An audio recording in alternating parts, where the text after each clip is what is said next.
Welcome to Trapping They Dead. Another day, another dollar. Peak game. Munch. Janae, what's up? Hey, Munch. What's good? What's good? Munchy poo? Nah, come on, man. I was trying to get the V. You always, when you look at me, I always forget, and then I remember the shit. So it's your fault that I always say it, because you look at me like, don't say it, don't say it, don't say it. That's me saying, hey, I'm finna go there. I'm finna pass you the ball, coach. You know? Hey, man. So yeah, man. You know, Irma, following up with Irma, that was a bad bitch, boy. Yeah.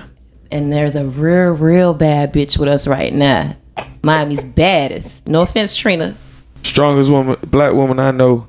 Yeah, she doing a lot of good shit out here. You probably already know her though. That's my best friend. Yeah, that's my dog. I think it's only right for you to bring her like officially in with the full name and everything. Nah, I ain't doing all that. I ain't gonna put my dog. What we gonna say? How we gonna? I met her as V Infinite. You feel me? V Infinite. Is V this a poetry Infinite. name? I don't know what the hell it was.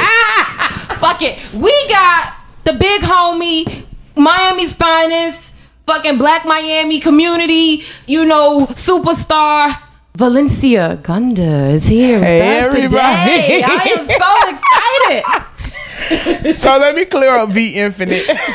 Please do, because I'm like, what the fuck? Okay, so when I got into the work, I was trying to hide the fact that I didn't want nobody to Google me, because I'm a felon, right? Are you serious? Yeah, I'm a felon. Yeah, my dog out here. And Fuck you mean? Trapper ain't dead. Hey. I came up with a alias, and one of my favorite quotes by Erykah Badu has the word infinite in it, and I looked it up, and it means never ending. So I have this thing that I feel as if even when I die, my spirit, my work, my everything is going to live forever. So I'm infinite. So that's where you get V Infinite. So you don't use that moniker anymore? Not necessarily. Once I hit my 5,000 friends on Facebook, Facebook made me change my name. Mm-hmm. And then it became Valencia Gunder. And then I started getting paid because I'm a felon. So I didn't have to hide the fact anymore. Look at God. Right. Wait, because I love Traffic Erykah Badu. So you got to tell me what that quote is. If you. Yeah, let me get it in my head. I got to get off my knees. Hold on. Not like that, y'all. I'm like, it's like that, y'all. Not this time. No, okay, no, I'm serious. What is the quote? You know what? You called me on the spot on that. Let me think of it. Because I'm an Erykah Badu super fan, so I was trying to think about which quote it could be. And see, I want to take, because I want to see y'all. So I'm trying to figure out. Okay, here we go. man, get comfortable, man. Okay, so it says, You found since knowledge is infinite and it has infinitely fell on me. That's when I was really hotepping too, about 7 years ago. That's when, you know, I thought that putting up an onk on social media was gonna work. And that if I was wearing African mud cloth, that it was gonna change some shit. So we might. Did you hear our little conversation about hoteps? Because we had one. No. Man. Yeah. You know, black woman is God. Yes. But you know, in the earth is flat. The earth is flat. But only Florida got the hurricane. Yeah, exactly. That's what hoteps believe. Some of them, child, they feel as if black women shouldn't have periods either. But child, I've heard all type of stuff. I heard that was a curse. From hoteps. Yep, and that's why they ignorant ass in their mama basement with aluminum fucking antennas, wearing fezzes. Fuck you, mean? Wearing no deodorant. Like that was shade to Egyptian somebody, musk. That's somebody we know? No. Oh, okay. No, I'm gonna be a little messy all the time. We know how you get down. It's hotepidness. So what else we got, man? We got so yeah, since y'all was talking about me, man, V was the head, you know what I'm saying? You know, behind everything with the Community Emergency Operations Center and the whole effort, you know, to get the community involved. So that was one of the main reasons I decided to bring V on this, today. It's only right, and she's actually our first guest ever, guys. So Ever. To me, I just feel like it's befitting to have her. And I don't know if you mind much. Can I just, jump off with some questions? V, I want to know, what was pre-Irma planning like, going through it and post? Like, what were you thinking through all that time? Because to me, it just seemed like you just was like ready before even, no tea, no shade, than a lot of elected officials. So walk us through what that was like. So, for those who don't know me, and you probably don't know this either, Janae, but for the last 2 years, I've been working on climate justice, actually in my professional work, about inequity around different things around like climate gentrification, inequity around preparedness when it comes to state, county, and federal plans, and also inequity around first responding. Seeing what happened after Katrina, after Houston in 2015. People think that Houston, this is their first time going through this. No. That happened in 2015 also. It's just the water went away quicker. After in New York after Sandy and things like that. And just reading up about what actually happened after Andrew here in Miami. And I just, was starting to be very concerned over the years, and I'm going to budget meetings. I'm going this place, that place. I actually created a whole workshop around teaching communities about climate change and hurricane preparedness and being active in your city and your county. The term climate gentrification was actually coined here in Miami by Miss Paulette Richards, a resident of Liberty City, a black woman. What does that mean? So it's pretty much where you see big companies or investors investing in buying out communities that either sit in a prime real estate area that is protected from climate, or they'll do something to manipulate the climate with resources that's there, or thirdly, after the storm, where they gentrify it quickly where people can't move back in. So example, so in Miami, we're ground zero for sea level rise on the beach. What we're seeing is a trend of developers come off the beach, buying up Liberty City, Little Haiti, Opelika, Little Havana, because if you're investing millions of dollars, Liberty City, Opelika, other than the lights getting cut off in a storm, we good.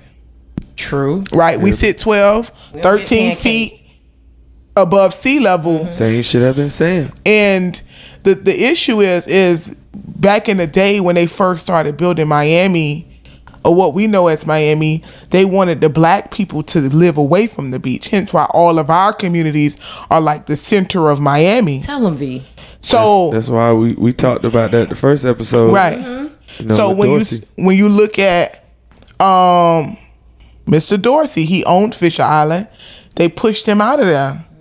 They made sure we wasn't on the beach and all those good things. But now that the beach in 90 years is going to be underwater, and that's facts. We have science to prove that.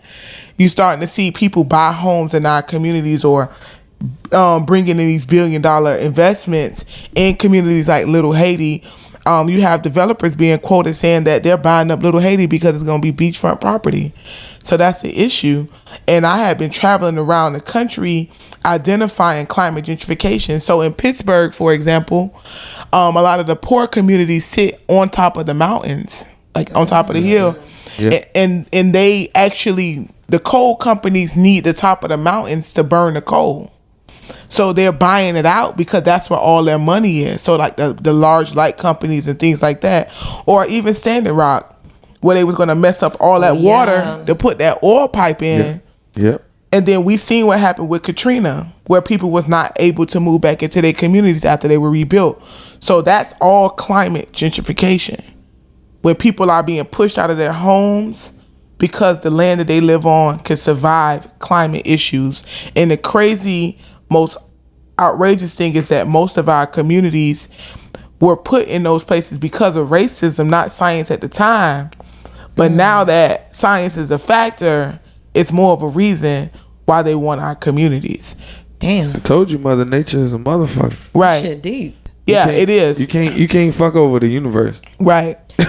But I'm thinking like, so you saying in 90 years, I mean, all of us in this room probably won't be here. But what happens to us though, black people, when they start doing shit like this? Like, where do we go? It's already happening. That's the whole point. If the sea level rises and they pushing us, like, where are we going in 90 years? Where will our people be? And you know what? That's the thing. Like, that's why we sit over time and we be talking about like our culture staying embedded in places, and we make sure that people don't sell. And see, like, the issue in a lot of our communities is majority renters, right? And it's easy to say go buy a home, right? But it ain't easy to do it. So what happens is we gotta fight. We gotta fight them. Every shape, fashion, or form, we have to fight. For those of us who they allowed to come to the table, we can't bait and switch when we sit down and they try to do it quickly. Yep. Trust me. Yep. I've turned down many checks on behalf of my community. Yep. Seriously. And even Trapping ain't dead. About a month or two ago, The Root did a story with me on climate gentrification in Little Haiti, and it went viral, and people were like, oh snap, this is real, you know? And, you know, shout out to FIU, they science department. They actually provided me a map. I put a picture up today of me like passing out the map. That was a few months ago. I was sitting with a lawyer from a development, and he was like, you're making up climate gentrification. And I had to pull out my maps and shut them up because I got facts now. Like, I have scientists proving this now. I can show you all the developers that never bought in Liberty City before until about 5 years ago, and now y'all buying up blocks. Like, I got all the facts and I got receipts now. So don't tell me that it ain't real. And then the fact that before we even found out all the information, we found out all the information and had all the science behind it, people were living it. Like 10 years ago, you could buy a house in Little Haiti for $50,000, $60,000, $70,000. Now the cheapest house is $275,000. Yep. The fact that you have developers going up against people in Little Haiti when they was designated a name just proves to you that they don't want it called Little Haiti because it's not, that name is not, you know, fancy enough for the people who they trying to bring into the community. I mean, people can fact check me on everything I'm saying. Damn. You get what I'm saying? And it's real. Like, people want our communities. They want our culture gone. They don't want us to be a part of these places anymore. And I mean, I don't know how many of us could run up to Atlanta. I mean, I ain't never going. Who you telling? Hello. I ain't never going. 305 till I die. Right. Standing in that paint. Right. And the thing is, we have to continue to fight, and we have to just be more strategic. We don't have room to be like, oh, they Haitian or they Dominican or whatever. Like, they don't like none of us. They want all of our communities. They want Little Havana. They want Alapata. They want Liberty City. They want Opelika. They want Miami Gardens. They want, Little Haiti. Like, they want the areas. They even want West Grove. Because West Grove is one of the highest points. They sit higher than Liberty City. They like 15 feet. Yes. So they want it. And even historically, when Julia Tuttle and Henry Flagler came down here and they was building up this little boat city that they thought it was going to be, and when Mariah Brown and them got here and they started building up Coconut Grove or whatever, that's where the black people had to live when they first got here. And now it's a place where developers are coming in and taking over things. So I've been doing that for about 2 years. I've been screaming to the top of my lungs about it. I sit on the executive planning committee for the 100 Resilient Cities, because Miami is one of Rockefeller's 100 Resilient Cities, which is a good thing. And that ultimately means that our communities, our city will go through this whole major overhaul to make us resilient, like make us better prepared for storms, make us better prepared for everything. So I was invited in the room as a voice for people of color and people in low income communities. Now the issue with that is I'm happy that I'm in the room, but they do the vote by majority. So I'm automatically outnumbered. And I'll keep bringing up the fact that racism, discrimination, and prejudice is an issue. Poverty is an issue. Their top 16, they talk about infrastructure and insurance and all this other stuff. But when the lights off and you ain't got no food, you're not giving a damn about no insurance. Hello. Right. So, and to be completely honest, I never ever change who I am, no matter what room I sit in. I'm extremely blunt about my people. I stand tall in the paint for our people all the time. Yes, you do. So 2 weeks before the storm, literally August 28th, 2017, I had a meeting with all the chief resiliency officers from the city of Miami, Miami-Dade County, and Miami Beach. In Miami Beach. And when I talked to them, it was specifically talking about equity. Equity, equity, equity. The next week we find out the storm was coming. They sit in the room, they don't know what we talk about. They're like, we don't know what we talk about. 3 days before the storm, I started getting phone calls. Hold on, V. Tell them about that equity word. So equity, because people talk about equality all the time. Yeah. Talk about that equity real quick. We want equity, not equality. So equity. So this is the most easiest definition I could give you. So we know that everybody needs shoes to walk outside, right? Every single human being, right? And the government would be like, we're gonna give y'all all shoes. Cool, but everybody got to get a size 7. What? That's equality. That's equality. Right? I'm giving you the shoe. Now, if you can't fit it, that's on you. But equity is you giving me the size that I need to walk correctly. Exactly. So if I wear a size 10, give me a size 10 shoe, not a size 7. That's good. That's the easiest definition that I can give somebody about what equity is. Oh, I love how you broke that down. Yeah. That was awesome because we have a lot of people who don't understand. Like, that's good. Take my ass back and just sit down and chill. Like, yeah. Write that shit down. And so, that's the most simple way you explain equity. I mean, you could just put another scenario in there or whatever. Like, we all need food, right? Mm-hmm. Some of us can go to the store and buy it. Some of us need food stamps to get it. It depends on our situation. It depends on where we live. It depends on our work. It depends if we not working, if we elderly or whatever. Like, all of those factors need to be put in place, right? And that's what equity is. It's looking at the individual for who they are and what their situation is and giving them the resources they need to be equal to everybody else. And we fail on that in America all the time. Hell yeah, especially look at the educational system. Right.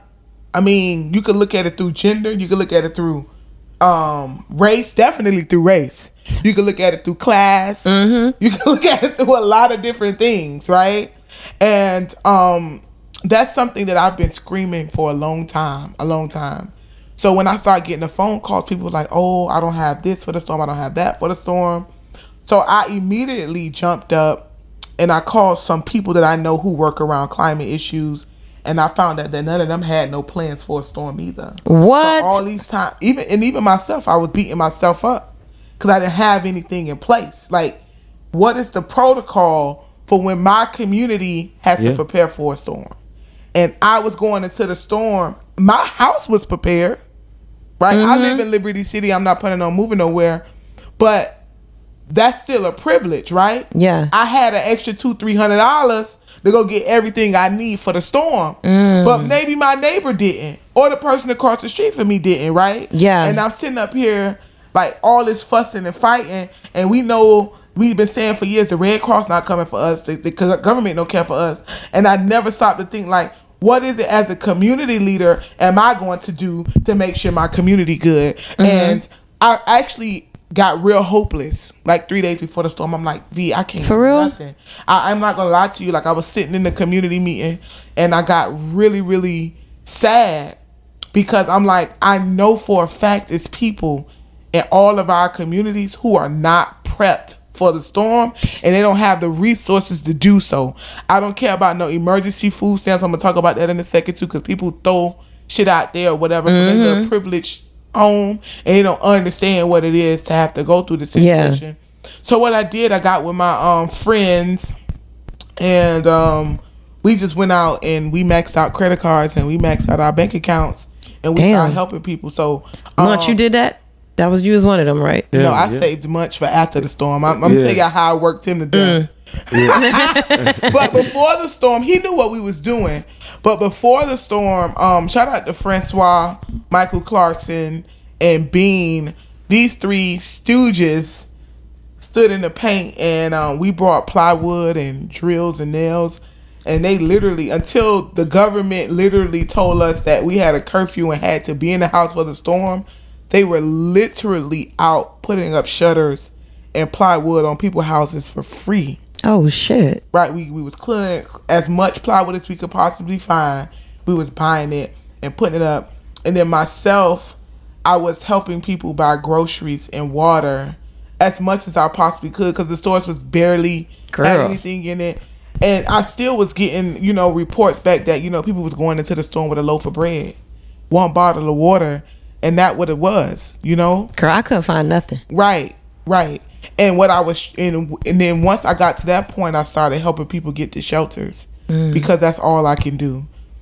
So in the midst of that, I was like, you know what? After the storm, I could respond though. I'm gonna go home and rest through the storm, and I'm finna get out here and get it in. At home, were you like, like everybody else when they lights went out, we got a lot of clarity and time to think? Were you in there like brainstorming, like, okay, I'm gonna do this, I'm gonna do that? Because you seemed very prepared, like it was already something in place. I gotta tell y'all this.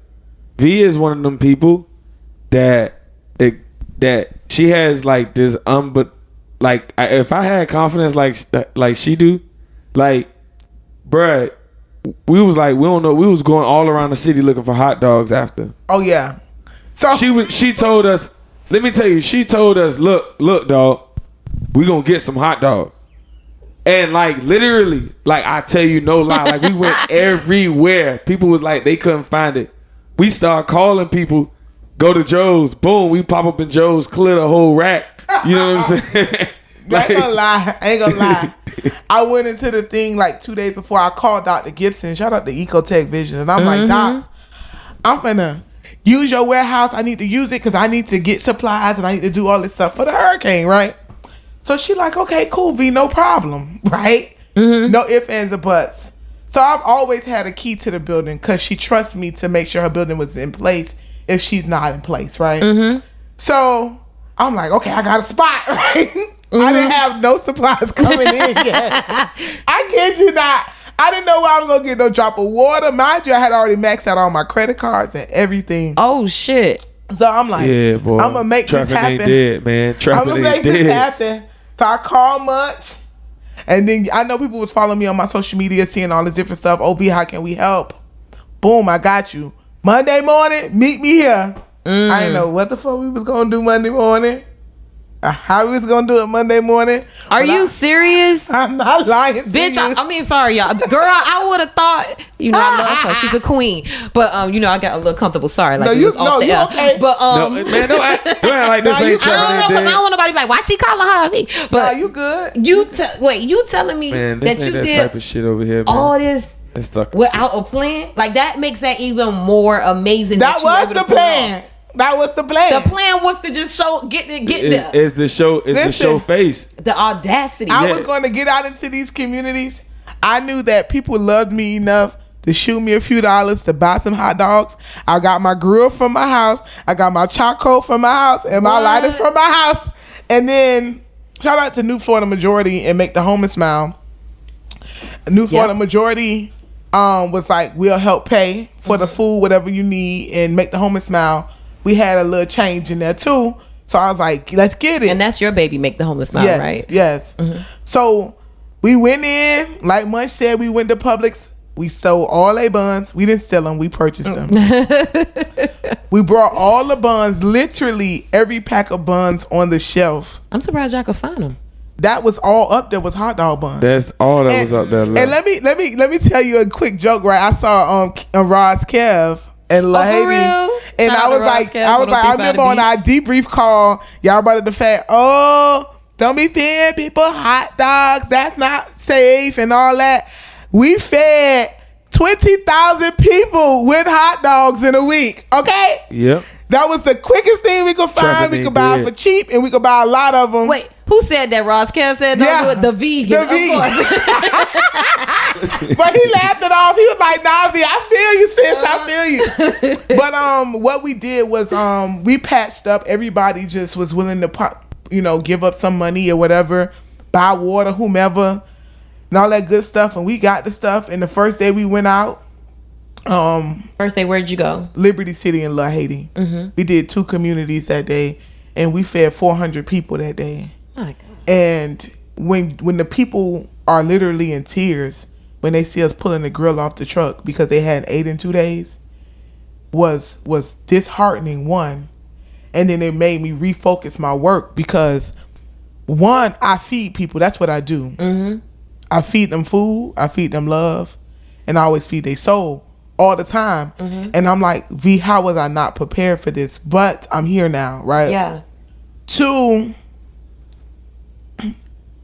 I could sit up here and talk crap about every large institution in the world, but I always tell people this: it's nobody else's job to make sure our communities are good but us. Hello. Let them know. And honestly, at that point, that's to come. Nobody seen me go on this. I went on a whole rant, but I didn't drop any organizational names because it wasn't the time and the place for it. Yeah. And 2, at the end of the day, I went on a rant so people would send me the resources to continue doing what I was doing, not the shit on other organizations. Because it's, to me, I don't care how people feel about it. Some people may disagree with me. It's not the Red Cross job to come save our hood. It's not the county job to come save our hood. They ain't never saved us before. Hello. So why depend on boy. it now? Mm-hmm. So my thing is, for all my people, and I have a huge network, as y'all see, all my people who was willing to send money to anywhere else, I'm out here working. Help me. I promise you, every penny would get into the community. So we hit Liberty City. We started on 18th Avenue. And the reason why I chose 18th Avenue, one is because it's an impoverished community. And 2 is because when I used to do my climate workshops, I used to do them on 18th. And all the people on 18th used to come listen. Even the crackheads, they'll come sit in the meeting. They'll listen and knew about it. And they was like, yeah, you the girl. And they knew who I was, right? And then we used to do the Eco Fest on 18th Avenue and everything. So they knew who I was over there. And then Munch led all the volunteer organizing, like pushing people out into the community. Because what we did different, we didn't just sit in one place and make people come to us. Yeah, we was in a central location, but we was walking the food down the street. We knocking on doors. That y'all was. We feeding people. We making sure that people knew that we was there. And it takes a combination of both. Like, we can't shit on Red Cross and then take on Red Cross practices. Yeah. Let them know. Hey, yeah. Let them know. I mean, that's one of the things, like that everybody wanted to give me praise after. That's why I was like, this is something we were supposed to do. Like, it wasn't like, oh, somebody else supposed to do it for us. It's like when people told me to check in, literally before the storm, I didn't want nothing to do with it. I was like, y'all go to V. V got all the information. Yeah. And afterwards, it was just like, all right, I see. All right, look, dog, that's what we got to do. Like, when you see there's a need, you just supposed to kick in. You know what I mean? Right. And when we got there, and then we went to the most rough part of the neighborhood too. Like, we didn't go find a pretty community center or nothing like that. And that we was doing that purposely. It's because usually in a disaster space, people don't trust government facilities, and a park or a community center is one, right? So we were going to certain parts of the neighborhood where people felt comfortable walking up on us. Boys got cases, man. They ain't finna send them people over there, Right. Yeah. So no, that's real shit. As we were getting ready to leave Liberty City and head over to La Haiti, Munch had found this apartment complex because he was walking the neighborhood, and this is how we was finding the people. Literally walking, finding the neighborhood, and he was like, "V, these people ain't got no food, no nothing." I'm like, "Munch, we supposed to be in La Haiti," and I was like, "You know what? Let's go.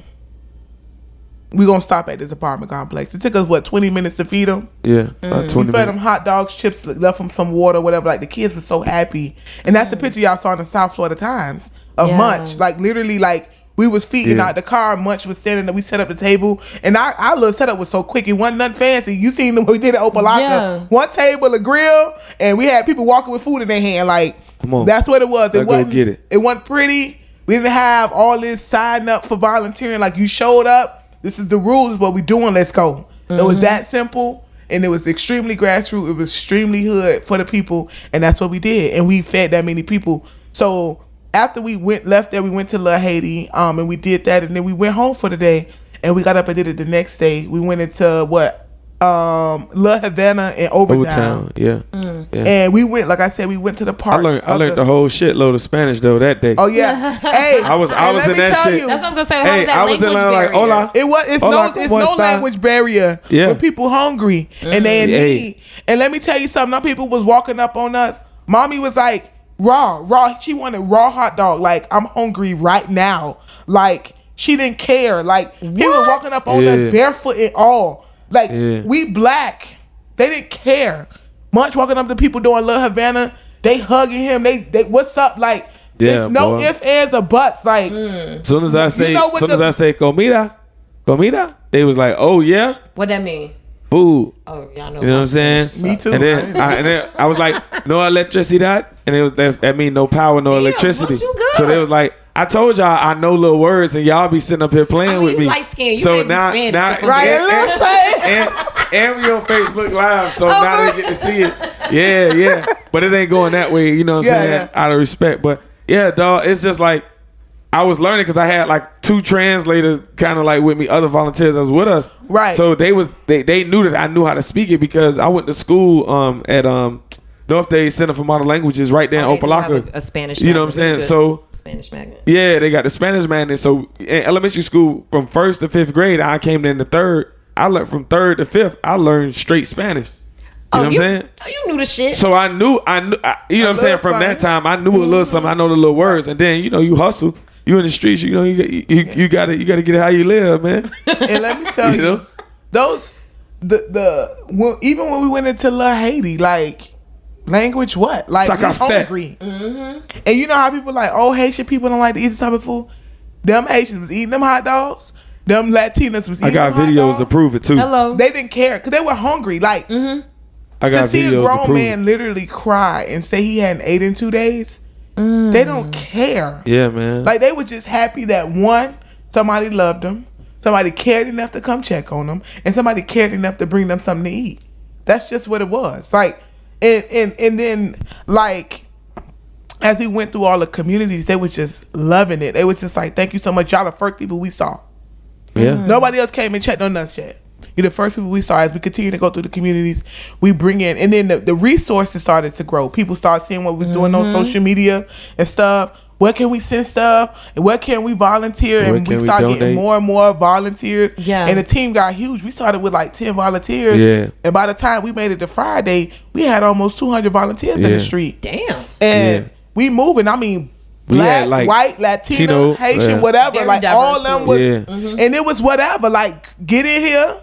Y'all know the communities we going to, and then our warehouse started to fill out a little bit. Pallets of water start coming in. You remember the chick name who was who bought the water? She paid like $60 for the water. The white girl from the beach. Yeah, man. But yeah, she kicked it with me like the whole time. Yeah, you had people coming from South Beach, everywhere. And then that was amazing. And then now we started getting calls from other cities, other communities. So what we did was find people who was already down there that could do it. So shout out to Dwight and Denzel who held South Dade down. South Dade down, so yeah. Started making the networks. And then we had stuff going on up in Broward too. Nancy and Manny. Black Broward wasn't playing. We had Hollywood, Liberia, Dania. We weren't playing Fort Lauderdale. And Maintain A1. Yep. Manny. And then once we Grubhub. We went up further. Grubhub. We had stuff in people in Tampa, Orlando, Jacksonville. Shout out my boy Zulu and Miles. Right. So were you guys giving them stuff or just helping them organize? Helping the people outside of the South Florida organize. More so than anything. But South Florida, we was giving resources. Food, money, water, whatever they needed. And then I think when we was in Overtown, the pot got real small. Like financially, like even when people patching up, because everybody started getting broke, even the team. So I was just like, what day was this by? Like this was Wednesday. This is Wednesday, right? Because at this point we in Overtown, we probably done fed another 400-500 people from the day before. Yeah, and mind you, we doing it out of pocket. So I called Chris Kames at the Knight Foundation. Cause he and I are friends, and I was just like, real talk, Chris. We broke now, and we got a lot of people to feed. Like, I know this ain't the protocol for the Knight Foundation. I know this ain't how this work, but I can't do the red tape. I really, really, really need some money. Like, for real. Like, you seeing what we doing? Every penny of it is in there. Da da da da. And he was like, V, let me give you a call back. And then my phone died, and then when I finally charged it, he had already texted me and told me to pick up a check.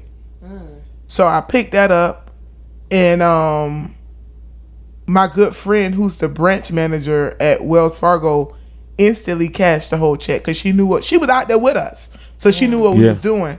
And then shout out to VU Church, Pastor Rich. Pastor Rich. Yeah, that's that new agey, not new agey, but like a millennial driven church. Yeah. I called him up, and because he was sending his congregation out to volunteer with us, so I told him, I was like, Pastor Rich, I need some more money. And then he was like, how much you need? I was like, maybe like $500-$600. He was like, no, that's not enough, V. So he wired us over a few $1,000s. Yeah. Shit. Immediately. Like, quick. So when did the GoFundMe kick in? But the GoFundMe was up on like Tuesday. But GoFundMe, even though the money was coming in quick, GoFundMe makes you wait the 2-3 days for the money to transfer over. For real? Yeah. So I couldn't get my hands on the money quick enough. And then because I'm a non-profit 501c3, they said they had to verify that. So that took an extra 2 days. So I'm not going to even lie. I still haven't gotten the money off the GoFundMe. Damn. I still haven't gotten the money off the GoFundMe. So here we are Wednesday night. Mind you, my light's off this whole time. Because I'm in the sun all day, going home to no power. No power. So I know we was getting ready to go into Opelika and Alapata the next day. So we went shopping, and shout out to everybody. At this point, people in the stores all over the city. People calling me, V, I'm down in Brickell. This is where I live at. They got stuff here. You want me to grab it? Please. People was calling me from everywhere. Like, people like all the way on the Weston and Miramar. Oh, V, they got stuff. I'm going to get it all for you. I'm bringing it to you. So that's what was happening, literally. Yeah, so organic. We was finessing everybody. Yeah, like everybody literally was just like, I'm over here. I'm in the store. I see the stuff. You need me to get it? Yes, please. And then some people did actually be reimbursed, but some people was just like, I'm good. Like, this is my contribution to it. And I appreciate that, you know? And so I think once everybody, like, after those first 2 or 3 days, like by Wednesday evening, the resources was starting to pour in, right? So now I got the money from the Knight Foundation and VU Church or whatever, and I'm swiping like crazy. I'm like, yeah, now I can really feed people. I'm gonna do some damage. Now we finna do it up. Now we can get out of these hot dogs and get it in, you know? Is that when you planned the big event with was it Haitian themed event at the Cultural Arts Center? Yeah. So it was this Lutheran church in off Miami who emptied out their walk-in freezer to us, and they had some chicken and stuff in there, right? So I was like, okay, what am I gonna do with this chicken? So then I get a phone call from Sandy and Stitches and a few other people from Haitian. And they like, V, we want to do a Sounds of Love Haiti to feed the people. Because I called them, and because at first they was planning on getting ready to send stuff to Haiti. And I'm like, y'all finna get ready to send stuff to Haiti, but the people right there in little Haiti ain't eating. Yeah. So they immediately, not saying they're not going to do anything for Haiti, but they was just like, this does make sense. Like, if we're not good right here, there's no way we could send stuff to Haiti. Yeah. So they trapped me in the meeting. I'm eating at a restaurant. They meet me at a restaurant because that's the only way I could get some AC, and that was the only time I was eating at night after going out all day. And as I was sitting in the restaurant, they rolled up on me or whatever, and they told me what they wanted to do, but they didn't have any money, right?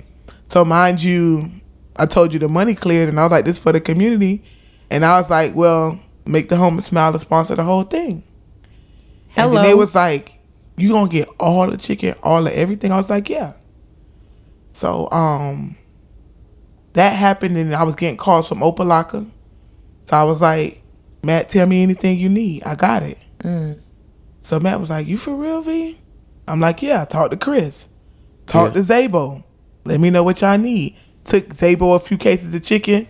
Had Auntie season that thing up for us. Mm-hmm. That's what Chris said. He And that- said, but- he said Zabo showed up with all this chicken. Yeah, that was. Yeah. I gave Zabo the chicken, hot dogs, He said you came through with that charcoal too. He said they got everything except the charcoal. He said and then you I came got through. the hamburgers. The next day, I got like 300 or 400 hamburgers, and I got Opalaka two pallets of water and everything. And people who don't know me don't know that I don't drive, right?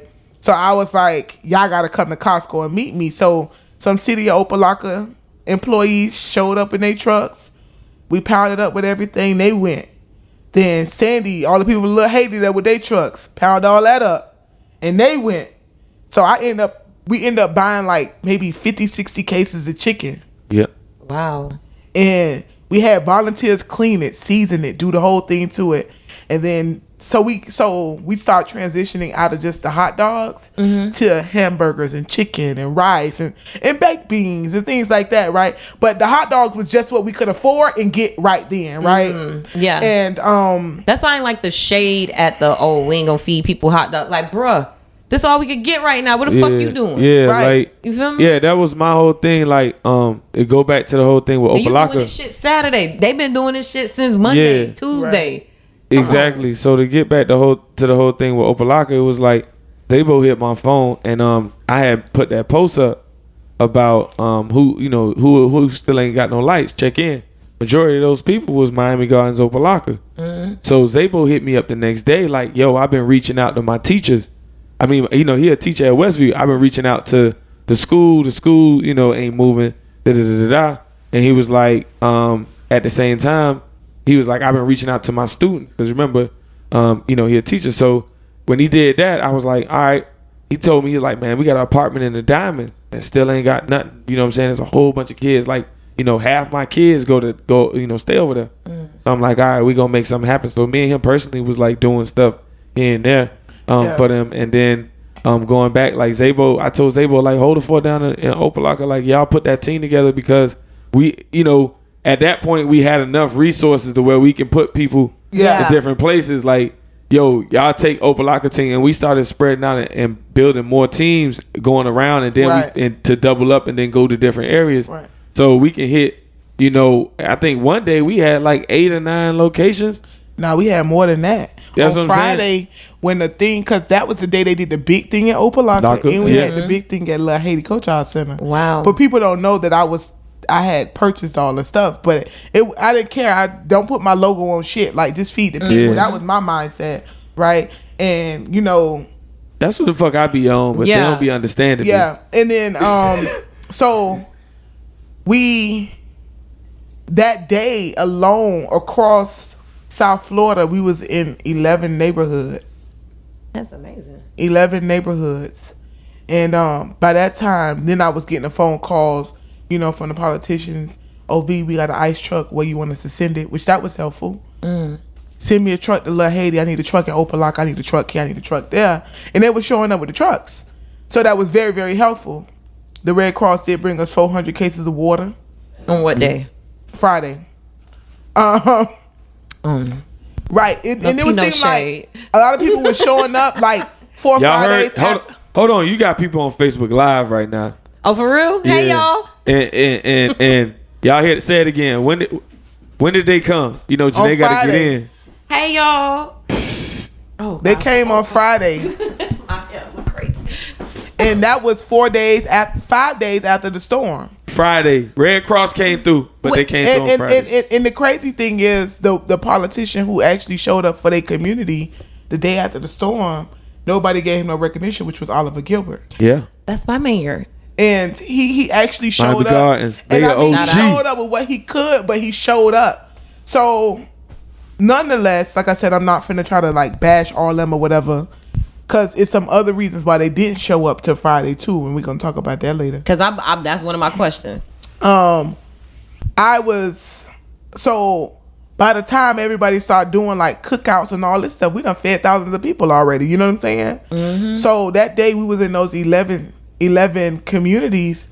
I think we probably pumped out maybe 3,000-4,000 meals across the county.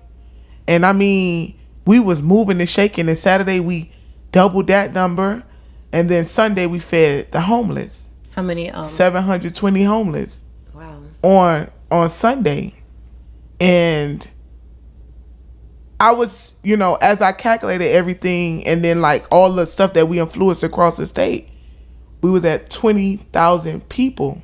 And I know some people, not people in the hood, not our people, they think that number is amazing. Some people may say, oh, this person could do more than that. This person could do more than that.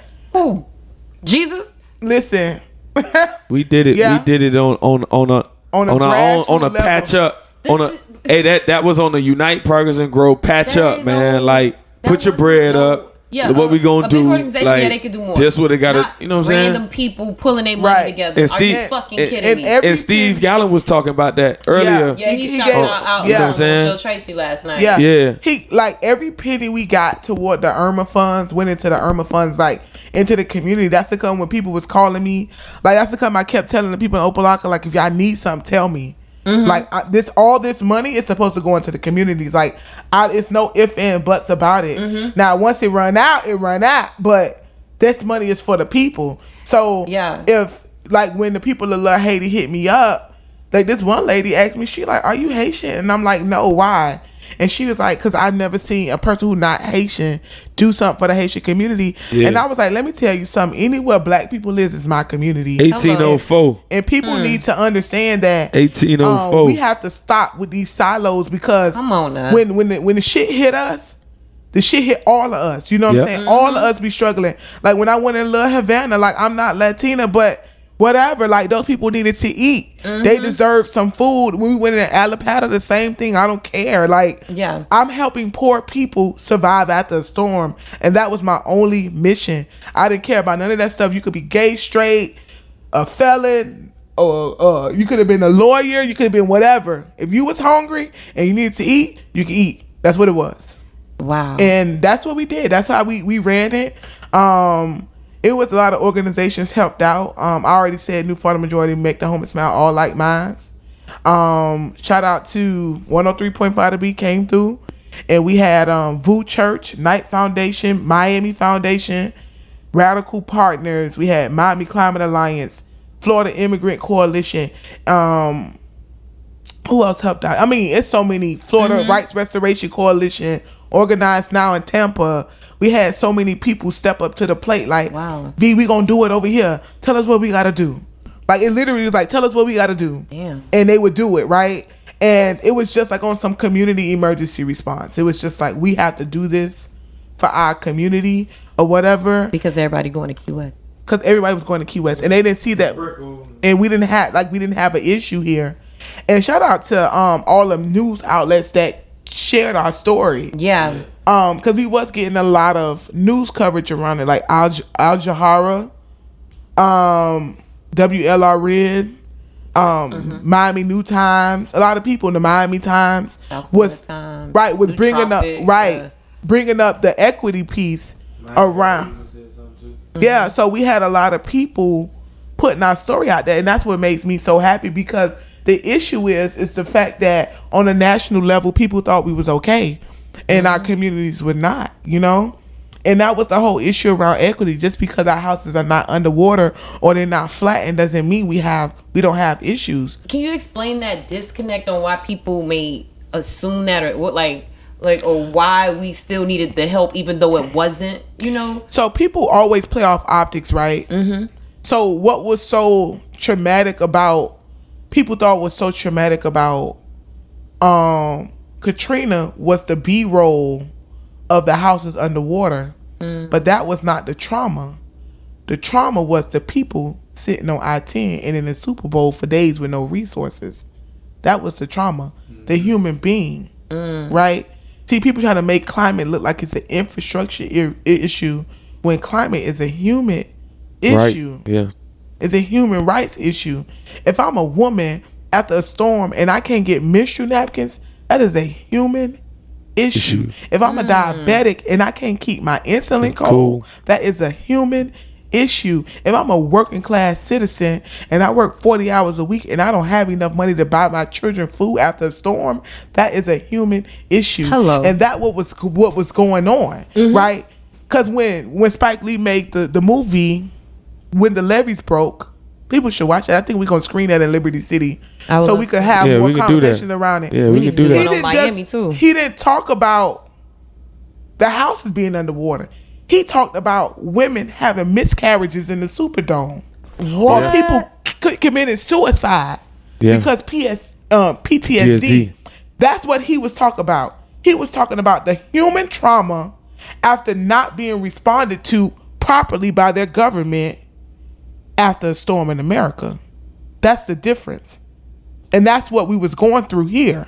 You know what I'm saying? Yeah. Like, it's bigger than just the house. People could rebuild a house. You could get another car.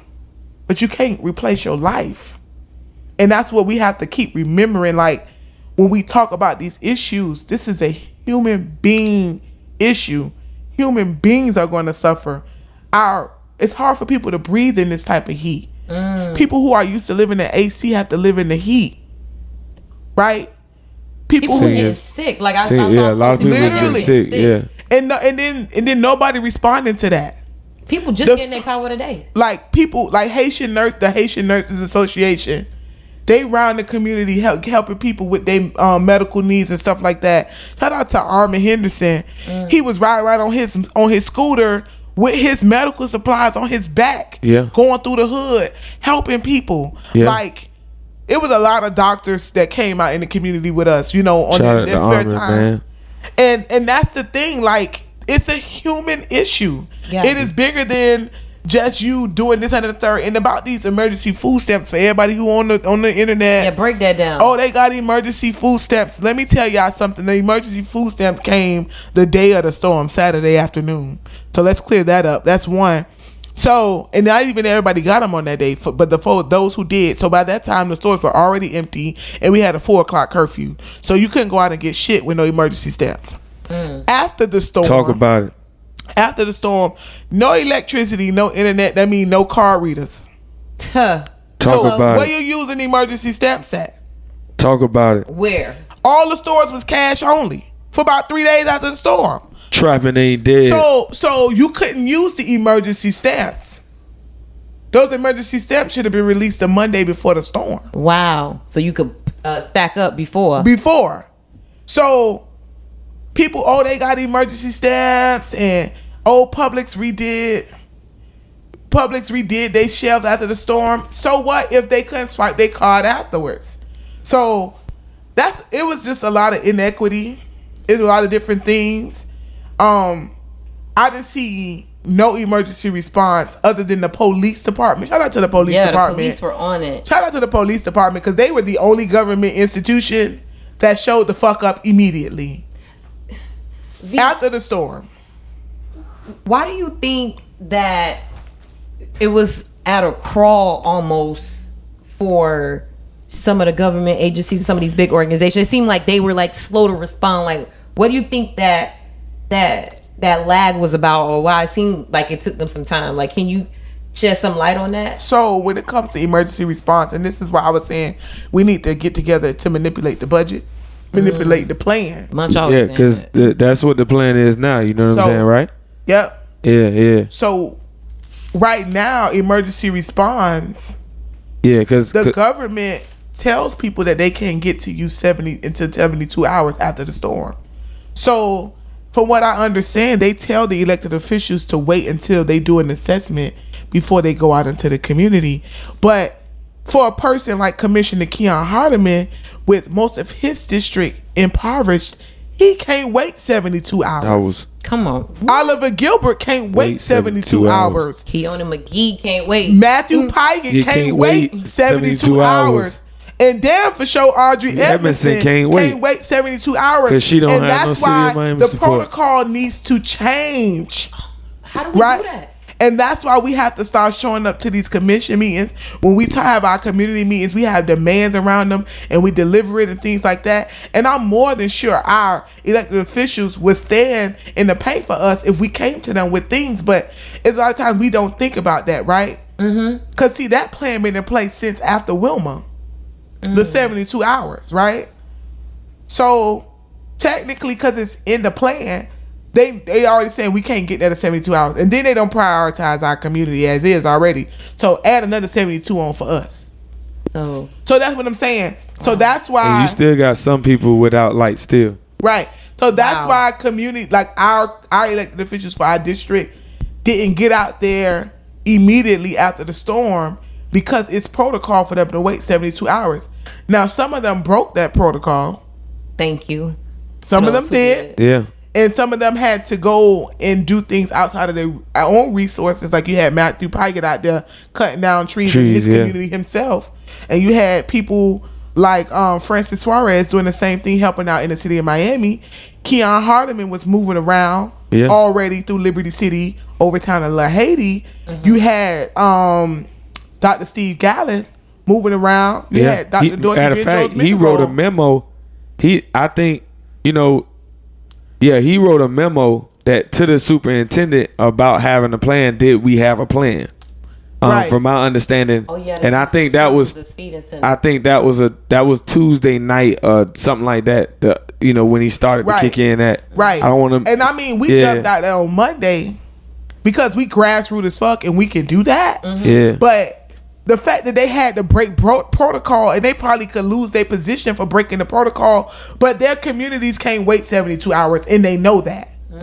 Trapping ain't dead, Barbara man. Jordan knows that. Yeah, Barbara. You feel me? You know what I'm saying? Like our people know that. Yeah. And they know that 72 hours is way too long to wait to get to our communities in. And that's the reason why they slow crawled, because that's the protocol. And that's what we need to be focusing on, changing that. So when our elected officials, for those of them that really give a fuck, and I'm not going to list names to who do and who don't. Just I hope they was paying attention. But for those that care and that broke that protocol and came out within 24 hours, if we change the protocol, then they won't be worried about getting in trouble or breaking protocol, because there shouldn't be no protocol anyway. Who knows how to better assess a community than the person who run the district? Like, who better else to assess Miami Gardens than Oliver Gilbert? Mm-hmm. Hello. Right? He know the ins and outs of the community. Yep. He don't need this random person who get paid $200,000 a year sitting in this corner of an office to come out every blue moon when there's a hurricane to assess a community that he works in every single day, that he could have did in a few hours and got out there within 16, 17 hours himself. You feel what I'm saying? So that's something that I really want us to advocate toward around our, like, us changing the protocol of things, right? Mm-hmm. On top of us changing the protocol of things, us just being prepared within. That's why I created the Community Emergency Operations Center, so that we can start next year during hurricane season. At the beginning of it, I'm going to find us a spot. We're going to start stocking up. Stock up, get everything in place. Y'all boys patch up. Right. Next hurricane season, y'all already know. In case the storm happens, we have stuff prepared for our own communities. And I think it should be emergency operation centers per community. Yeah. And it was a wake-up call for a lot of people. And look how much we was able to do, in a little bit of time. Like, a lot of the stuff, like, I'm probably not going to get all the money back I spent. I ain't even keep a receipt, so I ain't looking for no money back. Mm-hmm. But the thing is, had we been properly prepared, people wouldn't have went broke. People wouldn't have went hungry. Yep. People wouldn't have got sick had we prepared properly, having charging stations in the community, cooling stations in the community, like you being able to leave a place and get cooled off for a few hours and then go back to your home in the heat. Like, those type of things are important. Or community refrigerators where people can hold their medicine that they got to keep cold and where we can log it. Yeah. Right. That's running on generators. Like, we have to start thinking about those things and start passing out emergency response kits.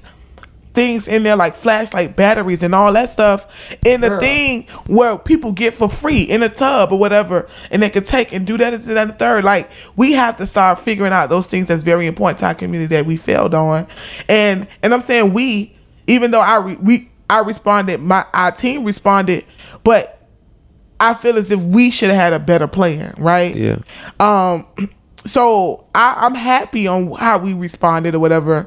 I think I almost worked myself yesterday to passing out. Like, at the end of Make the Homeless Smile, I saw that picture of you. I was like, Bihh is tired. I was done.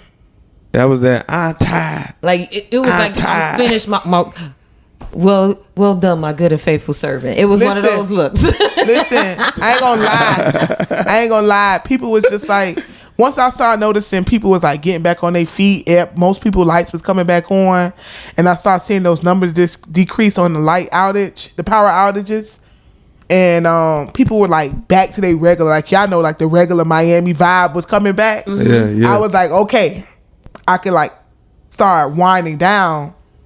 And I started on Sunday, like I'm riding down 79th Street, the regular happening on 79th Street. I'm like, okay, we back. We back. Yeah. And right, you get over town, the regular happening, and over the town. Money is a major issue, boy. I don't care what's going down in the city, boy. So 2 things you gonna find. Right. Dope and pussy, boy. Right. And when you saw that, you knew it was like, okay. Hey, you knew the trap was back open. Now we still had pockets of things going on, but for the most part, we had everybody getting back to normal, and that was my biggest concern. So it was supposed to be emergency response. 7 days, we go super hard, make sure people get back in place or whatever, and then we could turn it off, right? And then refocus our mind. What did we do wrong? How did we do good? What we need to have in place for next time? How can we get the community engaged? What in the system we need to change? Like, those are the questions I started asking myself. But I ain't gonna lie, yesterday, y'all, after that, You was spent. I was done. Like, I sat on that cooler, and it was like, why you not sitting in the shade? I was like, this where to see that. Like, it was in the middle of the street on 13th Street. I was in the middle of Overtown. That was me. That was me when I say, why you ain't sitting in the shade? And I had to go. I'm like, all right, dog, I'm be in shade. Yeah, he right had quick. to set it for us. I love y'all so sweet. I literally sat in the middle of the street in the cooler, because that's what on the cooler. Like, who took that picture of you? My friend Shamika McPherson, and shout out to her because she's a massage therapist, and she just popped up on us, right? And she started giving me a massage on the cooler. She was like, V, you about to pass out. And I just had to sit there. I'm exhausted. And we had so much food for Make the Home Smile. It was still food being served. So I just had to sit still. And they was going to a third location for Make the Home Smile. Like, we was moving. We was everywhere doing so much stuff. We had passed out so much personal hygiene products and things of that nature. Cleared out the store. Oh yeah, Walmart was looking at me crazy, but shout out to Walmart too, because they saw what I was doing, and the store manager was like, "Come here." He asked me some questions, and he went and got us a gift card. And not only that, he told me moving forward. Which location? The one in Miami Gardens. Like, if you go, I think like you get off 27 or 441. 441. Oh, that's one by my house. Yeah. He the store manager, Rick, shout out to Rick, he was dope.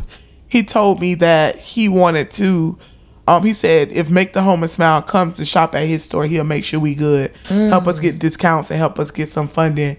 And they really stepped up, and I shit on Walmart a lot, but Walmart, I do, and they came through in the gusto. Walmart be coming through in the clutch. I ain't gonna lie, I go in on Walmart a whole lot, but they came through on this one like no BS. Like, we cut off all a back stock and all. We left no personal hygiene products in the store. Damn. Literally, we took everything. So are you still feeding today and tomorrow? Or? Well, right now I'm helping organizations who are still doing like smaller things. Because right now we have organizations like Farm Haitian Women of Miami, Catalyst Miami, and people like that. They helping like with the more legal side of things, like FEMA applications and things of that nature. So what I'm doing is providing food and water for them while they out there and things of that nature. And then I am trying my hardest to help out the people in Immokalee, which is right outside of Naples, is the Naples community. Mainly black and brown people, low income, poverty, working class people.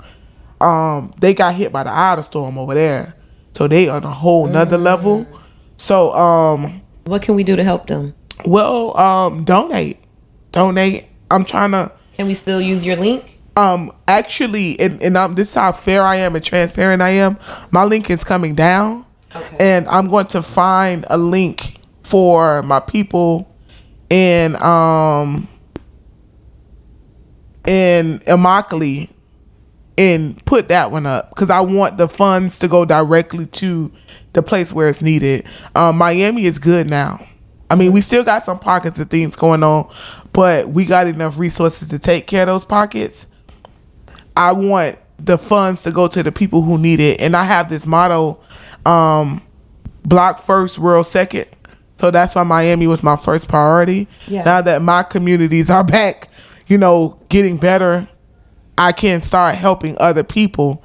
And a lot of people who was helping us on national levels in some organizations was like, V, why aren't you doing things over here, doing things over there? I'm like, I'm not sending a drop of water out of Dade County until Dade County good. Yeah. And just like my homies in Broward, like Manny is my nigga. Hey. Key. Hey. Oh. Some guests walked No, in, y'all. fuck that. Nah. It's an all like mine's motherfucking party. Hey, so that's the exclusive. Oh shit. I got chakras in You got no chakras. Chakras and side eyes in a bitty. Oh, visitors. No, man. Hey, don't play with me, man. So Chakra. they came here to. So who walked in? 'Cause I've never So- met these beautiful ladies. I'm Janae. I'm Keelan. Hey, So this so is- yeah, the live is only on me. So y'all this is good. Keelan Bishop, PhD student at UM, that do dope work in Little Haiti. She not from Miami, but I be putting that ass to work. And Mariama, my baby, Regular, schmegular. lies. Girl from So Maryland. The comms queen, yeah, queen. and Let it be known. she not from Miami, but we put that ass to work too. So everybody gets put to work Hey, when you come to the crib. and they go hard Yeah. in the paint. And they- Gotta do some work. Yeah, Yeah. and they came to just chill with me and check on me and see how I'm doing after this long week. But you gave everything. It's like you gave birth. Like you pushed it all out. so You I know that we and just to let y'all know, y'all getting an exclusive interview because all the media outlets have been calling me all week, and I've been like not being able to meet up with nobody Trapping because ain't dead. a lot of media companies, media outlets thought that Trapping I ain't would just go dead, sit man. still and wait for them to get there, and I'm like, bro, I gotta be on the move, like, and like they'll come up an hour late, 2 hours late, and they just was missing me. So a lot of them want to meet up and talk this week. She ain't forget by little bruh now. So Hey, little brother, Rick Ross voice. so I got my so when Much asked me about Trapping Ain't Dead, I told him but I told him I was like, you gotta come to me. So we stashed out somewhere, y'all, in the cut. In the cut. Not even Appreciate at it, my though. house. So all of them are here with me in the cut. In the cut. And we came to get some rest, and so I took me a little nap today. Finally. And tomorrow I'm getting in. Guess who I got a phone call from today, y'all? Who? The Honorable Minister Farrakhan. Wow. He is sending 3 truckloads of stuff down here because y'all know we have another storm in the That's in that water. But So V- talk about that. Wait, hold on, V. What about the people who are low income, who food went bad because they ain't have power for a week, and they spent their money for the storm for emergency stuff that they could get. Now their fridge is empty and they got to go a whole week maybe, and they missed a week of work. Like, so now you got power, but ain't no food in the fridge. So are we preparing to help these people, or what? Is there a plan for that? That's why we are trying to get people these FEMA applications filled out, because FEMA does have resources for them to get emergency money and things like that to restore their refrigerators in their lives. V is not that big of an organization yet. I wish I was. I wish I had the superpower to make sure all my people was good without having to ask a motherfucker for nothing. Yeah, Trapping But ain't that's dead. not my reality yet. but you got the plan in place. You Yeah. know how to direct them. So so right now everybody, it is people like Catalyst Miami, New Florida Majority, and Farm Haitian Women in Miami, and we got some other organization out I there. saw So Felicia yeah, Robinson and Miami Gardens councilwoman, Yep. or vice mayor. I don't know which she is, but she's doing something with FEMA. She did Right. something today. so we have a few people who are actually setting up like these FEMA workshops to help people learn how to get their resources and help them get their lives back in order. So I'm going to get a list of those organizations and post them up on my social media. My Facebook page has become like a public service announcement all around all things Storm. Yeah. So just keep checking there. I'm going to promise y'all I'm going to give y'all the information as I get it. I don't want to cause any panic, but it is a storm like it's going to hit us again. Maria. So let's start prepping. They said now I gotta fight. Maria's on site too. They said FEMA applications being filled out at the Omega Center too. That was Josh. That was Josh Jones checking in. Oh, good. The Omega Center. So it's a lot of people who doing it. So what I'm gonna do, I'm gonna ask tomorrow everybody who's doing it to give me their name, locations, and stuff, and I get y'all the information. And I'll make sure I get it to the radio. Yeah, and that's how we gonna work that. That's the best I could do on that end. I wish I could do way more. That's awesome. And then next weekend we are going to have a community meeting, a large, huge one. Where? I'm trying to get it at the CIC building because that's kind of central. Because I know people coming from the south, and then they have parking. Where is that, in Miami? CIC building? Yeah, that's on 20th Street and 7th Avenue. Okay. And so I should have a confirmation on the location tomorrow.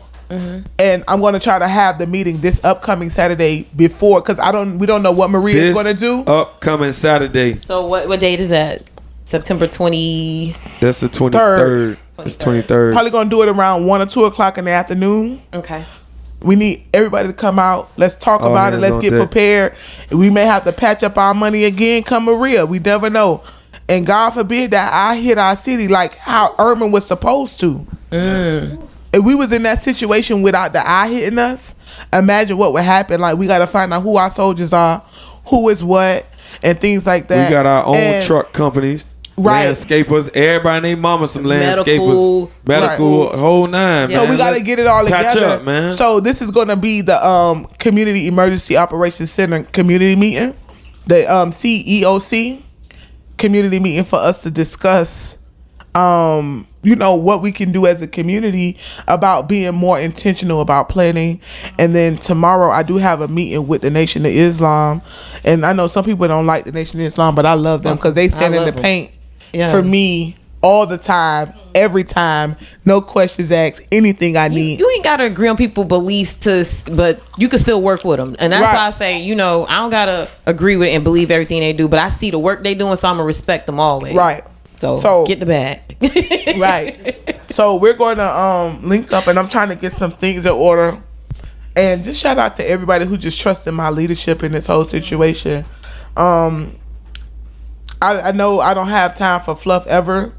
So, some people be like, V, we need to do this and we need to do that. I'm like, fuck all that. We finna get out here in these streets and get this work done. Right. And when I get really tired, I really have no time for BS. And I just appreciate everybody. Like, if I may have snapped at you, you just understand that I was in the paint and just trying to do for my people. And everybody who I had to snap off on intentionally because they tried to try people, understand that everybody loved me. Sure was a lot of them, boy. Everybody loves me. And everybody thinks that I'm one of these fake activists out here that could switch and bait. But I'm not that person. I'm really for my people, and my people know that I'm for them. I deliver for my people every single time, and I can vouch. I was there, and I stand on that principle all the time, and that's never ever going to change. I don't care how many accolades y'all give me, how many national platforms y'all put me on. I don't care. That it's never going to change. Nobody is more important than my people, and everybody understands that. So if that causes me losing my opportunity to get into this certain circle, that's whatever. If I don't get that extra check for that, that's whatever. I do not care. My community has taken care of me for a very long time. I don't go without. So I will be fine. And that's what it is. And amen. I'm here for my people, and we're going to stand in the paint for them forever. I love it. Munch.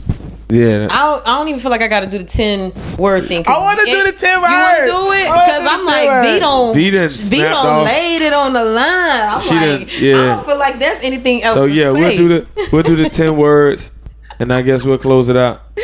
Okay. Even though I do want to really give my dogs over here a real shout out.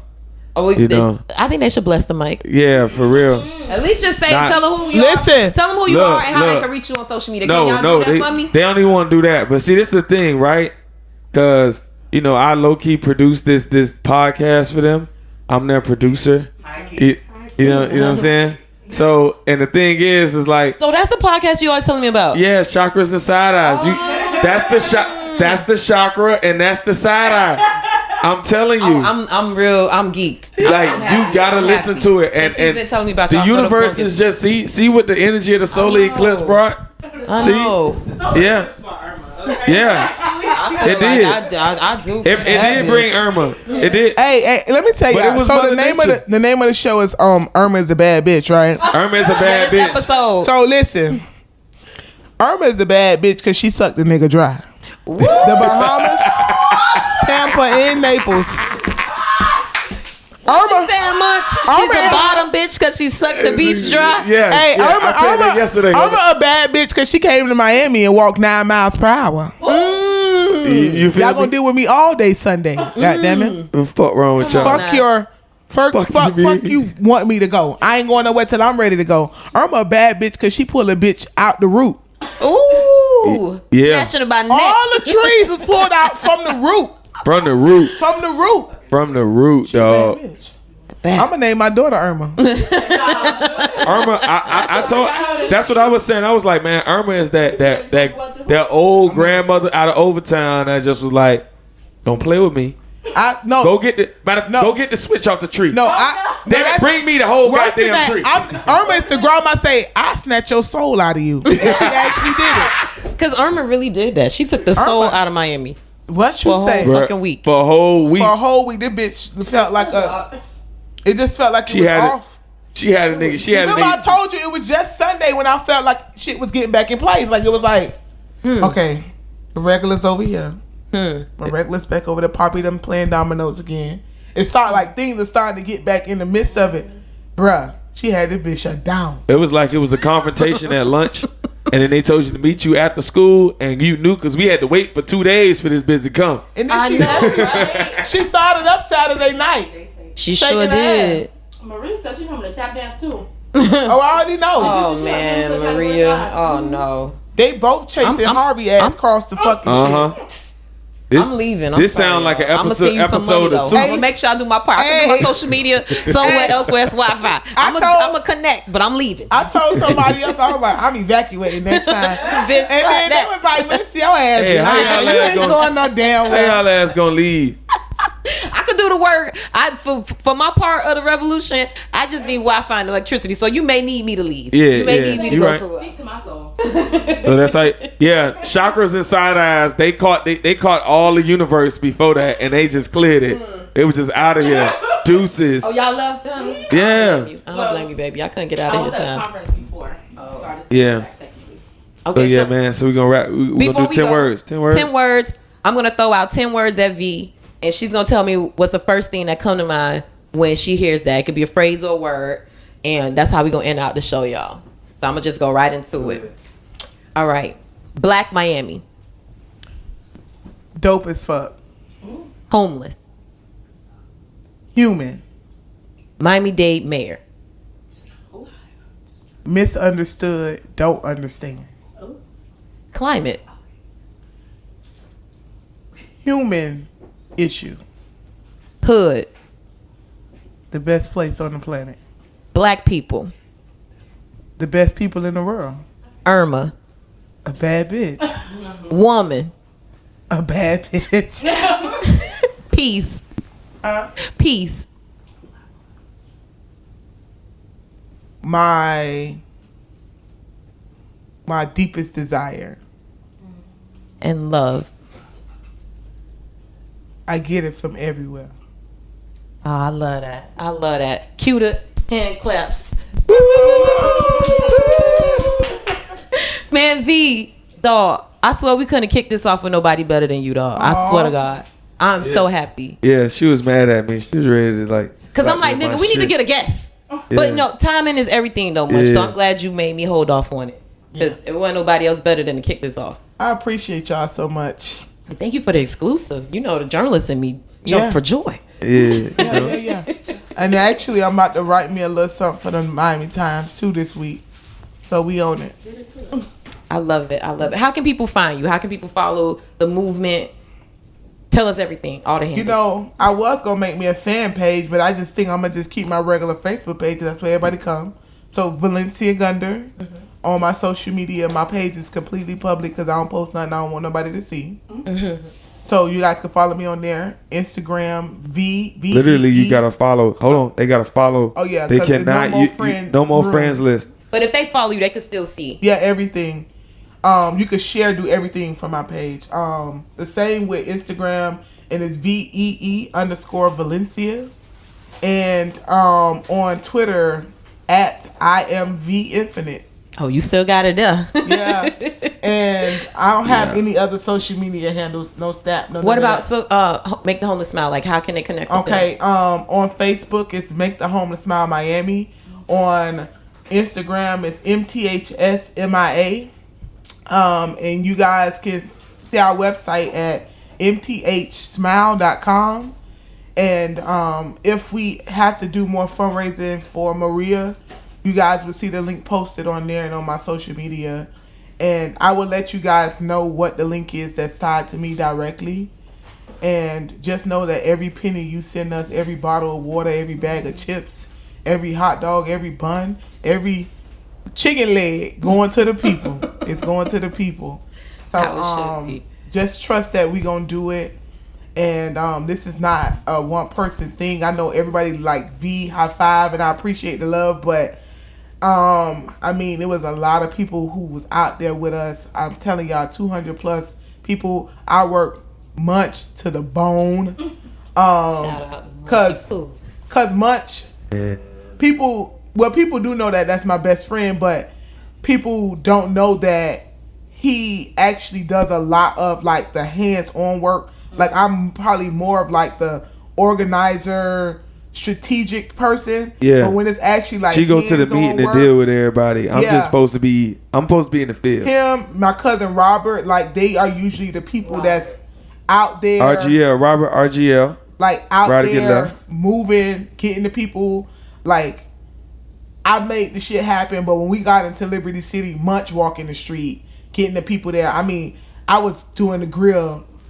And I was grilling hot dogs in my fingers, and it was real hood, y'all. I had a tissue. I got a picture of it on social media. Yeah, dog. Because we ain't had no tongs. We ain't had no tongues. We was like moving around, you know what I'm saying? We had no utensils. So we was scrapping like trapping one dead, dog. Was doing the grill with our hands. It was crazy. But I didn't get burnt not one time. Look at God. Hello. She stood in the fire like Shadrach, Meshach, and a bad Negro. I ended up, so I love the fact that everybody, you know, other than us, but all the volunteers, man, shout out to y'all. Shout out to everybody who I called last minute as fuck with this wild ass dream. And they like, yeah, V, we gonna meet you there in the morning. And that's the most craziest shit right there. Not crazy that I got my ass up and told myself that I was gonna do this with no money and not one case of water, none of that.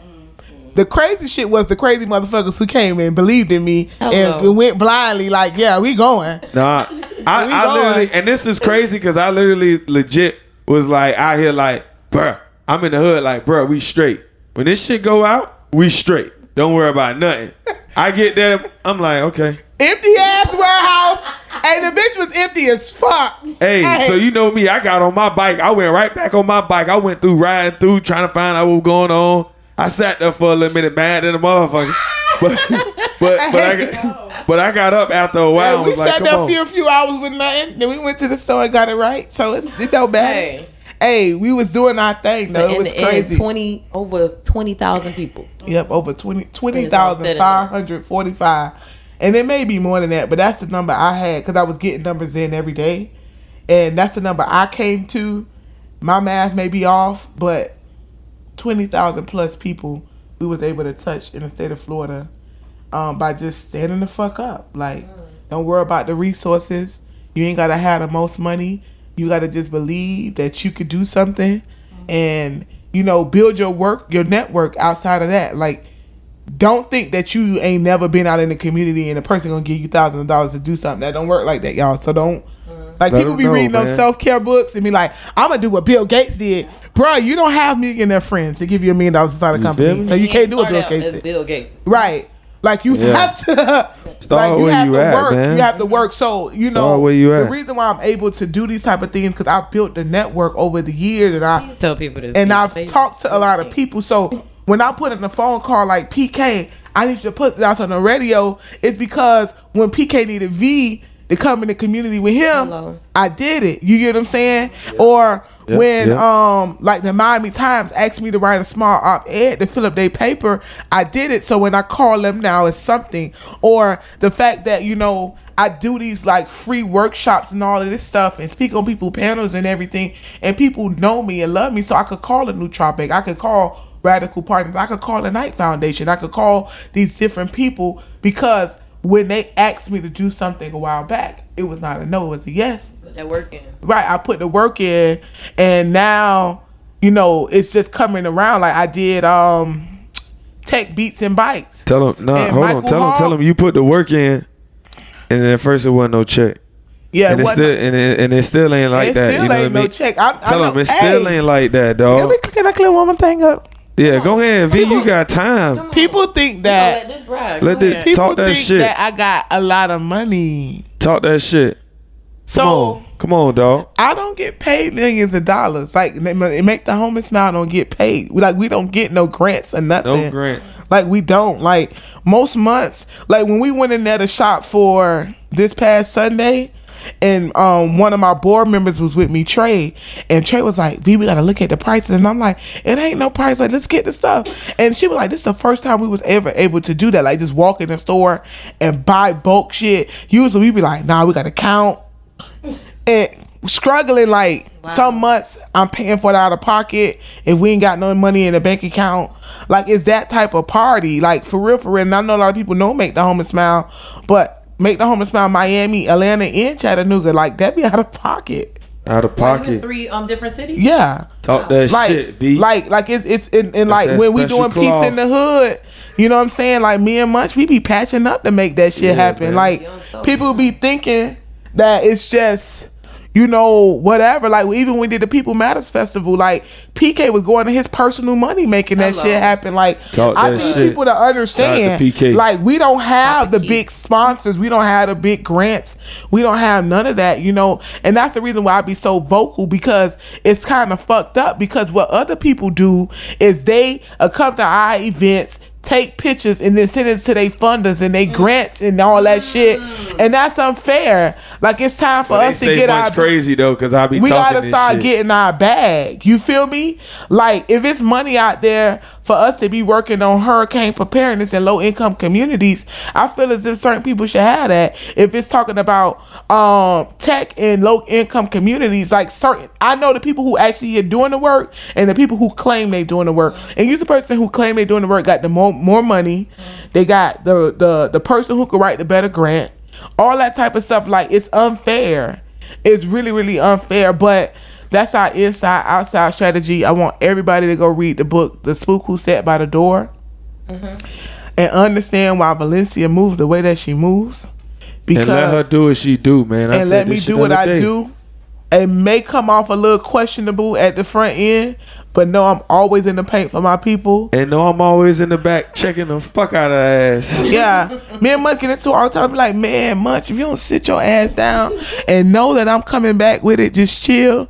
And then I come back with the shit, and he be like, oh, okay, I see now. But hey, but it be a lot of times you be like, Munch, dog, these motherfuckers, how you seen this shit? You was right. Don't be trying to just shit on me like that. yeah, no, sometimes Munch, no, a lot of times Munch be real right. But it's okay though, because I'm getting us to a place, and hopefully I'm changing the social norm of people looking at the shiny nickel instead of the rough dollar. You feel what I'm saying? Because there's a difference. And a lot of times we sit in communities and people be like, oh, that's the organization we need to give to. This organization been here 35 years working on the same issue and ain't changed shit yet, and you still giving them the check. Talk about it. But yeah, so we don't have the big money coming in the door yet. Well, we working on that. We working Let's on get it. corporate sponsors, And 'cause I we don't see get why the Pepsi money. ain't giving you bottles of water. Yeah. Mm. But you know what? I ain't never asked Pepsi, and Pepsi didn't know to send it to me either. But I know to ask Pepsi now. You get what I'm saying? And I try to be as fair as possible, because a lot of people didn't know, and a lot of times it's be like, fuck it, we don't want no cameras. We don't want that. We gonna just do it. But then the people who take the pictures and make their own little videos is get the money. So we have to document our work. Hello. Yeah. We have to learn how to package it correctly. Yeah, we have to document the work. That's what all. Sorry. Let me say. No. Hold on. We gonna. I'm giving her the mic. Matter of fact, yeah. Matter of fact, talk that shit. No. Yeah. Come because on. It's the one thing that people, particularly doing all the work, fail in the comms department. And I'm only chiming in because that's what I do for a living. And a lot of times the people who are on the ground don't take the right pictures, don't do all this stuff. And the people who are barely doing nothing will capture all the video, all the footage of stuff, have somebody on there and make these little videos like you're saying and put it up. And then you're the person that did all the work. And so it's really important that you make sure that part of your strategy is always have somebody capturing what you need. Right. And there's always somebody with a camera. Right. Don't be fooled. And that's why Always. I strong. Who's on the mic? I just want. Oh, Mariama, sorry. Nah, And talk that's that what shit. I want them to know. And that's Yeah. why I strong armed this movement this past week. Like, nothing. Like, nobody talked to media but us. If the cameras ain't on the ground with us, we ain't nobody talking. Like, don't speak for nobody. I was checking media outlets and everything. This is what you gonna put out. This is who you gonna put out. Da, da, da, da. Like, even when it came to South Florida Times, that thing or whatever, that picture, you see the picture they put up or whatever, that was taken from my cell phone. You feel what I'm saying? That picture needed to be shown. It needed to be much on there. Like, for real. It needed to be him on there, nobody else. Because Munch was the one who walked down that street in that hot ass sun and found those people who needed that fucking help. It needed to be Munch. You feel what I'm saying? It needs to be those type of people. See We can't- the value of a motherfucker standing in the paint. Like, You know what I mean? and that's the thing, like, Real niggas, man. we gotta get out of that. Like, as a community, we have to learn how to document our thing and stand up and talk about our own fight and our own work, right? And the fact that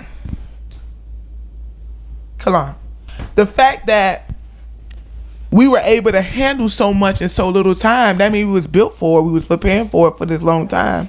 But I want us to just understand that people need to understand that we have to be willing to tell people our stories. And we can't always say, oh, well, fuck the media. Sometimes it's fuck them. Sometimes it is. But sometimes you manipulate the situation. You think that I sit up here and I done talk major shit about BET, but they coming down here this week to do an interview with me about this situation, and I'm sure the fuck is gonna let them interview it, and I'm sure the fuck is gonna let them put us on the national platform, and MSNBC coming too, and I'm gonna let them do it too. You know why? Because it's bigger than me. Because it's too often that people like Munch, Screamer, and all these other people that we Alfred. gotta fight for the Alfred. Fro, all us out here, we gotta fight for the little bag Tequila. when I could use my platform right now to get us the big bag. You know what I'm saying? That's my job to do. Like when we want to do the People Matters Festival again, Hello. putting my name a part of the project could probably bring in a corporate sponsor that we didn't get this past year. Yep. And that's my job to do. You know what I'm saying? Like, it's too many people think Miami is not progressive. We don't have a black Miami. We ain't doing nothing. We can't stand up in the paint for our community. That's not true. We know it's not true, but we not putting the story out there properly. And that's what I'm going to All make like it my Minds business Media, to do, baby. especially these next few weeks. Curate the culture, extort the I'm vultures, ready man. down. You already know my wheels spinning right now. Look. My wheels are spinning. So we're gonna package this story real good. I got a lot of people working, and all my people in media. Like, this is the time I need the people that's around me in comms. I need us to sit down and really talk about this. Like, let me see all the pictures. Let's look at all the footage. Let's talk about it. Let's make it something. Now our hashtag is one hood at a time. Hashtag one Please make hood sure at I'm a at that time. table when we No, we sit with seriously, you. like, I need y'all to lead it. I don't know how to do it. I just knew how to do the other shit I did. I need y'all to be like, okay, let's sit All down like and Minds let's Media. create this story. Let's do this or whatever. Like, even if it's like a little small documentary or something that we put out there, like, it needs to be told. Like how we came together after Irma. Like, this is how communities take care of each other. We need to tell that story. We don't need nobody from the outside to do it. And we got some folks that don't move unless they get to a do it check. right here. And that needs to happen like within the next week or two. It needs to happen quick. You know what I'm saying? To show people, like, we went out there, like, literally, I woke up Monday morning with nothing. All 3 of my credit cards maxed out. Both of my accounts in the negative because I was helping people before the storm. And we still fed 400 people. So that needs to be told. That needs to be told how people in the community like helping us buy food at the store. Hey, or beautiful. the store manager is like, I'm going to give a little bit of food or give y'all a help y'all with a little bit of stuff. And in-kind donations are just they yeah. go far too. Oh yeah, so shout out to everybody again. And yeah, I'm so happy that y'all decided to do this and let me on the show, and I appreciate y'all so much. And Irma was a bad bitch, but we batter bitches because we bounced back. And Irma, you ain't shake shit. Yes, you did, but whatever. I know, but we still got some swings in. Who's bad? Who's bad? Damn. Who's bad? Who's bad? Who's bad? Hey. All right. We might as well end it up. Hey, come on now. So where they, we got chakras and side eyes. I wanted to get them. They love money. Yeah, I thought I was gonna forget. Just give us some social media handles right quick. Yeah. Tell them what the show is. Tell them what the show is, man. I do what the show. Come on. All right, so hi guys, I'm Keelan. I'm Mariama. We are the hosts of Chakras and Side Eyes. It is your bi-weekly-ish dose of self-help and shade because we care for ourselves, but we also just some real niggas. So yeah, that's about right. You feel me? Chakras and side eyes. So yeah, our Instagram is Chakras and Side Eyes, and our Twitter is Chakras Side Eyes because Chakras and Side Eyes is too long for Twitter. And yeah, we are due for an episode, so tune into what we have, but we're gonna get back. They got some good stuff. I be learning a lot of shit from these two on the low. They be thinking I be not paying attention, but I be sitting there too in the fucking end zone. Then yeah, we gotta get some more, man. I'm telling you, I'm dead ass. I love it. Munch, how can they find you on social media? All Like Minds. Follow All Like Minds Media. It's ALLLIKEMINDSMEDIA. Machiavelli Munch. That's MAKAVELLI _Munch MUNCH. All right. So Janae, how can they find you? Oh, thanks for not forgetting me this time, baby. No. We got the chakras and the side eyes in here, so it's cool. That was a side eye. It was really a real side eye. Yeah, I had to do it for him. But no, you guys can follow me on my personal pages at Janae Tate on Facebook, Instagram, and Twitter. That's JANEYTATE. And you can follow my blog at Hilo News on Facebook, Instagram, and Snapchat and Twitter. And that's HYLONEWS. We out. Bye. Peace. Peace in the Hood Thursday, 7 p.m.